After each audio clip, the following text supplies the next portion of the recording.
नमस्कार दर्शक बंधु आपण मान को स्वागत करुचे मोर यूट्यूब चैनल टेक्निकल दीपा 01 के आज वीडियो रे आपण माने जानबार के पाइबे जे पीएम किसान रो 20तम किस्ती मिलवा जे से बाबती नुआ अपडेट आसीचे।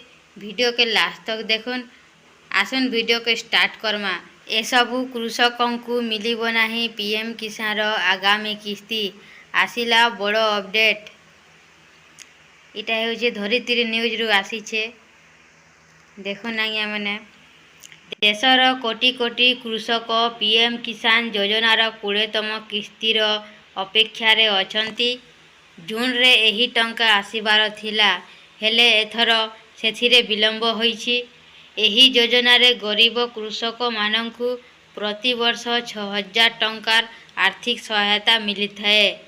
4 मास व्यवधान रे एही टंका 2000 टंका लेखाए मिली थाए।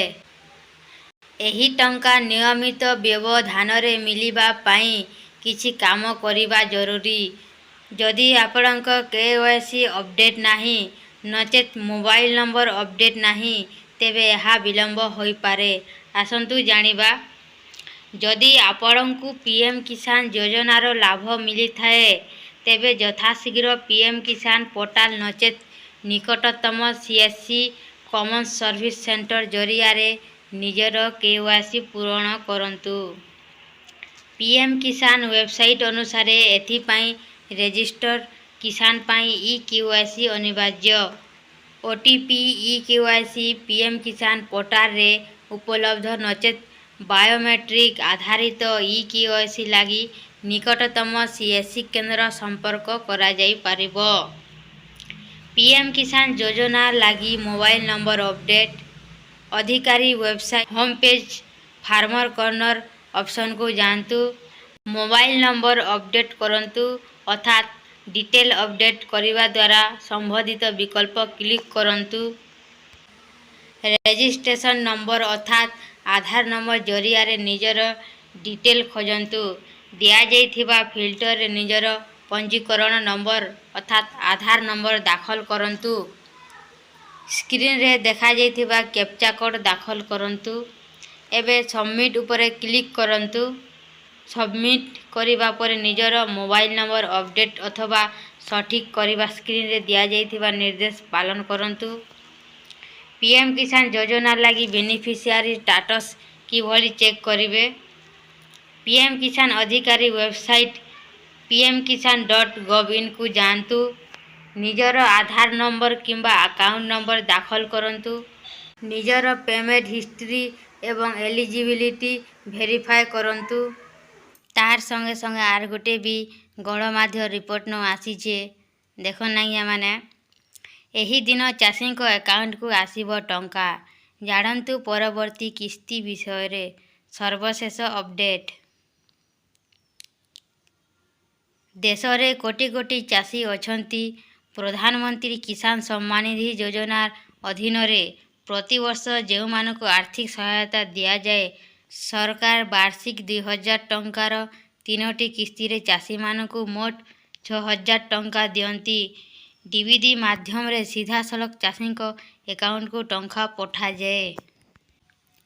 समस्त चाषी को एही योजनार लाभ मिले नाही। एथिपई चाषी को किछि गुरुत्वपूर्ण शर्त पूरण करने को पड़ी थाए तापरे ही सेमाने लाभ पाती। अनेक समय रे विभिन्न कारण जगु अनेक चाषी को अकाउंट को टंका पहुँची पारे नाही। सेमानंकर किस्ती अटकी जाए। योजना रे एपर्यंत मोट 19टी किस्ती जारी करा जाइछि। 19तम किस्ती 2025 फेब्रुआरी रे जारी करा जाइथिला। वर्तमान चाषी माने परवर्ती अर्थात 20तम किस्ती पई अपेक्षा करिसंती। सरकार 20तम किस्ती केबे जारी करिवे।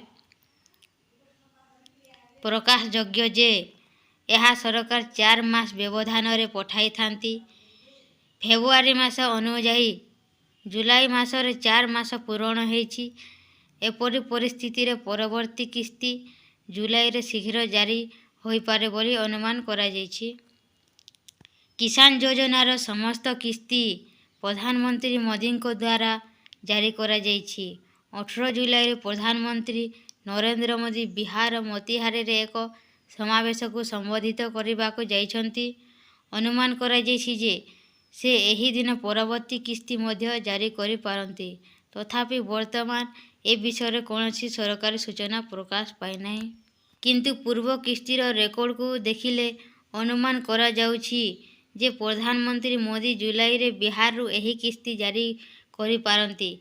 ସରକାରଙ୍କ ଠାରୁ ସରକାରୀ ସୂଚନା ମିଳିବା ପର୍ଯ୍ୟନ୍ତ ଚାଷୀମାନଙ୍କୁ ଅପେକ୍ଷା କରିବାକୁ ପଡ଼ିବ।